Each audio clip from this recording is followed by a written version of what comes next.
ಜೈ ಕ್ರಿಸ್ತ. 2 ಥೆಸಲೋನಿಕದವರಿಗೆ 2ನೇ ಸಂಧಿ 1-12 ವಚನಗಳು.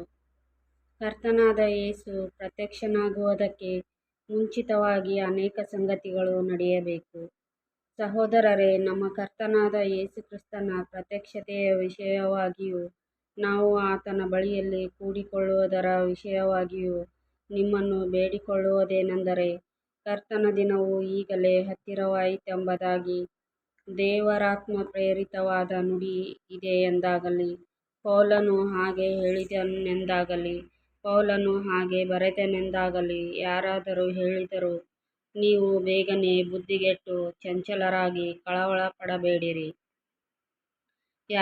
ಯಾರೂ ಯಾವ ವಿಧದಲ್ಲಿಯೂ ನಿಮ್ಮನ್ನು ಮೋಸಗೊಳಿಸದಂತೆ ನೋಡಿಕೊಳ್ಳಿರಿ.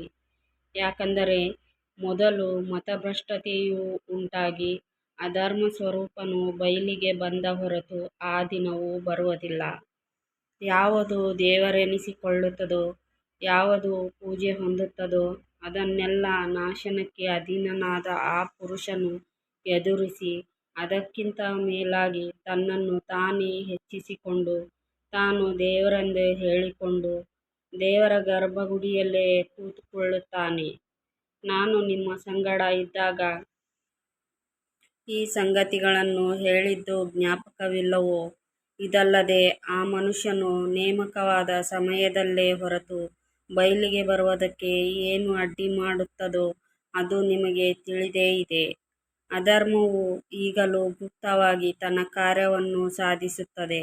ಆದರೆ ಇದುವರೆಗೆ ಅಡ್ಡಿಮಾಡುವವನು ತೆಗೆದು ಬಿಡಲ್ಪಡುವ ತನಕ ಅದು ಗುಪ್ತವಾಗಿಯೇ ಇರುವುದು. ಅವನು ತೆಗೆದುಬಿಡಲ್ಪಟ್ಟ ಕೂಡಲೇ ಆ ಅಧರ್ಮ ಸ್ವರೂಪನು ಕಾಣಬರುವನು. ಅವನನ್ನು ಯೇಸು ಕರ್ತನು ತನ್ನ ಬಾಯಿಯ ಉಸಿರಿನಿಂದ ಕೊಲ್ಲುವನು, ತನ್ನ ಪ್ರತ್ಯಕ್ಷತೆಯ ಪ್ರಕಾಶದಿಂದ ಸಂಹರಿಸುವನು. ಆ ಅಧರ್ಮಸ್ವರೂಪನ ಪ್ರತ್ಯಕ್ಷತೆಯು ಸೈತಾನನ ಮಾಟಕ್ಕನುಗುಣವಾಗಿರುವುದು. ಅದು ಮೋಸಗೊಳಿಸುವ ಸಕಲ ವಿಧವಾದ ಮಹತ್ಕಾರ್ಯ, ಸೂಚಕಕಾರ್ಯ, ಅದ್ಭುತಕಾರ್ಯ ಇವುಗಳಿಂದಲೂ ದುರ್ನೀತಿಯ ಎಲ್ಲ ವಂಚನೆಯಿಂದಲೂ ಕೂಡಿ ನಾಶನ ಮಾರ್ಗದಲ್ಲಿರುವವರಿಗೋಸ್ಕರ ಸಂಭವಿಸುವುದು. ಅವರು ಸತ್ಯದ ಮೇಲೆ ಪ್ರೀತಿಯನ್ನಿಡದ ಕಾರಣದಿಂದ ರಕ್ಷಣೆಯನ್ನು ಹೊಂದದೆ ನಾಶವಾಗುತ್ತಾರೆ.